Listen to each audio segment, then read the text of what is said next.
While preparing dinner, a woman got a notification on her phone that read alert movement detected.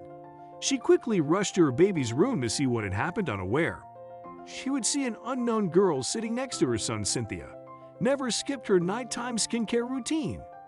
Like every day, she looked closely at her face in the mirror, sliding her fingers over the new pimple on her face. Then, she generously applied her favorite night cream on her face.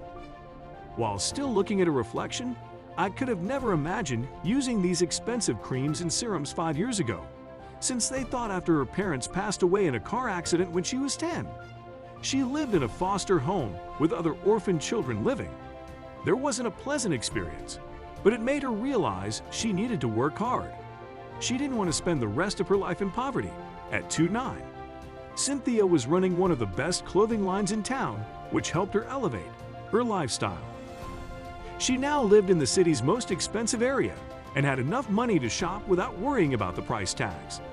However, she wasn't at peace even after living the luxurious lifestyle she'd always dreamed of whenever Cynthia saw couples spending time with their children. She wished she could do the same.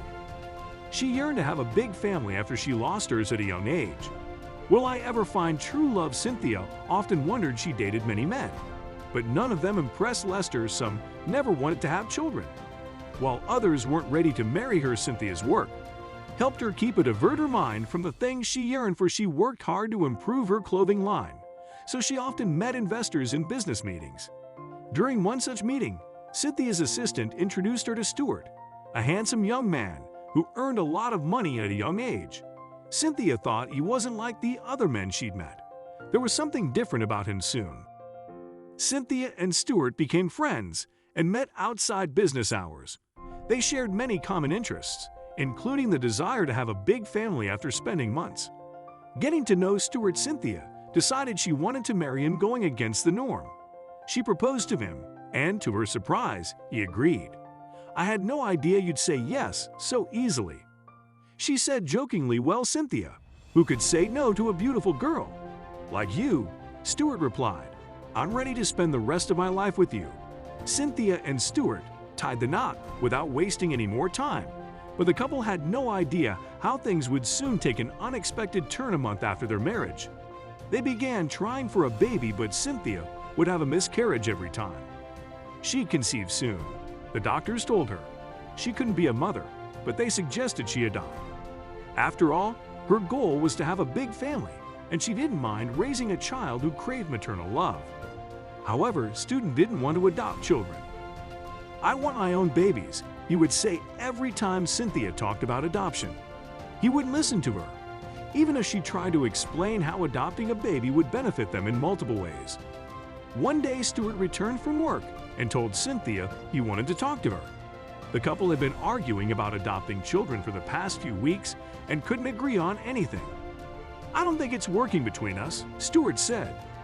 "I think we should part ways." What Cynthia looked at him in disbelief. "You said you wanted to spend the rest of your life with me." "I did, Cynthia, but I had no idea you couldn't have children. So why have been telling you we can adopt kids? Everyone does it. That's what's bothering me, Cynthia. You want to adopt children, but I don't." Stuart folded his hands. "I think it's better if we part ways, because I want to have a big family, but not with adopted kids." Cynthia and had never thought Stuart would talk about divorce. One day she planned to raise children with him, but to her it seemed like she'd made the wrong choice. She could feel her heart pounding when Stuart said he would soon divorce her. "I think you're right. Let's part ways." Cynthia closed her eyes and took a deep breath. Weeks later, she was sitting in her new apartment away from her ex-husband. She tried to keep herself busy with her work, but the thought of raising children never left her mind. Suddenly, her phone's ringtone interrupted her thoughts, and she extended her hand to see who was calling her. The adoption agency. When she was with Stuart, she had contacted a local adoption agency after her last miscarriage.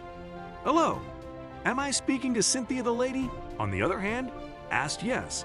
Cynthia replied, "I wanted to follow up regarding your interest in our agency. Are you still interested in adopting a child?" "Am I?" Cynthia thought. "Yes, I want to adopt a child," she replied after a brief pause. "All right." The lady exclaimed, "Please visit us soon so we can proceed further." Cynthia thought she didn't need a man to raise a child and needed to adopt a baby. After months of waiting, she finally adopted a baby boy named him Thomas. Although Cynthia didn't give birth to Thomas, she felt close to her baby. She thought he completed her and awakened to strengthen her. She never knew she had. Besides being a successful businesswoman, Cynthia was now a loving mother who never left her baby alone. She wanted to protect him at all times, so she bought a baby camera to watch him while she wasn't in his room one day. Cynthia was preparing dinner in the kitchen, while Thomas was in the bedroom. Suddenly, the baby monitor alerted her about movement in the room. "What's this about?" she said before she rushed to the room and found no one inside the motion sensor might have malfunctioned. She thought and restarted the camera. The next day, Cynthia got the same alert on her phone. This can't be a coincidence, she thought, before tiptoeing into the bedroom instead of entering the room. She peeked silently and was shocked to see a girl sitting inside. "Who are you, Cynthia Young? Get away from my baby." The girl's eyes widened upon seeing Cynthia in the room, and she froze on calling the cops, Cynthia said, and unlocked her phone to dial 911. "Please don't call the cops. I won't hurt you or my baby." The girl cried, "Your baby?" Cynthia brows borrowed. "That's my child. Thomas, I know you got him through the adoption agency. I'm his mother." The girl looked at the ground. "What, my name is Mary," the girl said and told Cynthia her story. Mary was an 18-year-old girl who accidentally got pregnant, but couldn't keep the baby because her parents kicked her out, so she decided to give him up for adoption. When she learned Cynthia had adopted her baby boy, she followed her car and discovered where she lived. "I just came to see my baby one last time," Mary said. "I promise I won't come here again. Thank you for adopting him." Then Mary stood up and walked toward the door to leave. "Wait, Mary," Cynthia said. "Would you like to work for me as a nanny?